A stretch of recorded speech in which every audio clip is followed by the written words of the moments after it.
દર્દીની હાલત તો ગંભીર છે, એમને અમદાવાદ શિફ્ટ કરવા પડશે. અમદાવાદ? આટલે દૂર કેવી રીતે લઈ જઈશું? ચિંતા ન કરશો.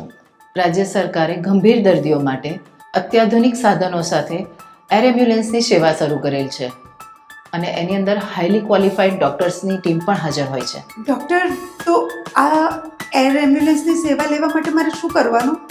108ને ફોન કરવાનો. તમે લગાવી આપી શકો કોલ? હા, શ્યોર.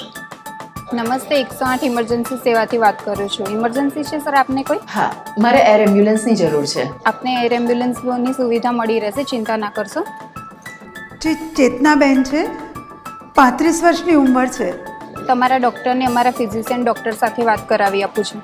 હા મેડમ, ફિઝિશિયન સાથે વાત કરાવો મને. હલો. હા નમસ્તે ડૉક્ટર, હું ફિઝિશિયન બોલું છું. મને પેશન્ટની કન્ડિશન જણાવી આપો. હાજી, દર્દીને મેં તપાસી લીધા છે અને એર એમ્બ્યુલન્સમાં સફર કરી શકે એમ છે. હું મુખ્ય જિલ્લા તબીબી અધિકારી બોલું છું.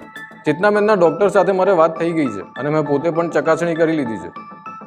હા, હવે એમને અમદાવાદ એર એમ્બ્યુલન્સ દ્વારા લઈ જઈ શકાય છે. તમે જે મુજબ માહિતી આપી હતી એ મુજબ એને એરલિફ્ટ કરી શકાય છે અને એના માટે અમારા CDMO સર સાથે વાત થઈ ગઈ છે અને સરે અપ્રુવલ આપેલું છે. આના માટેનું આગળની કાર્યવાહી જેટલું જલ્દી બને એટલું ફટાફટ થઈ જશે અને તમને સામેથી કોલ આવશે.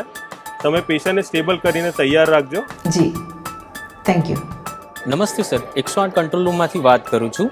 હું ગુજસેલમાંથી બોલું છું. અમારી પાસે એર એમ્બ્યુલન્સની સર્વિસ માટેનો એક કોલ આવેલો છે, જેની બધી જ માહિતી પેશન્ટની અમે નોંધી લીધી છે અને એ આપને ઓનલાઈન મોકલી આપવામાં આવી છે. પેશન્ટના રિલેટિવ સાથે વાત થઈ છે અને જે પ્રમાણે વિગત મળી છે અમે એર એમ્બ્યુલન્સની વ્યવસ્થા કરી દીધી છે. સાથે સાથે અમે રોડ એમ્બ્યુલન્સ 108 પેશન્ટ માટે મોકલી આપી છે. ગુજરાત સરકારની એર એમ્બ્યુલન્સ સેવાઓ એરપોર્ટથી એરપોર્ટ સુધીની છે. એર એમ્બ્યુલન્સની સેવા વહેલા તે પહેલાના ધોરણે છે.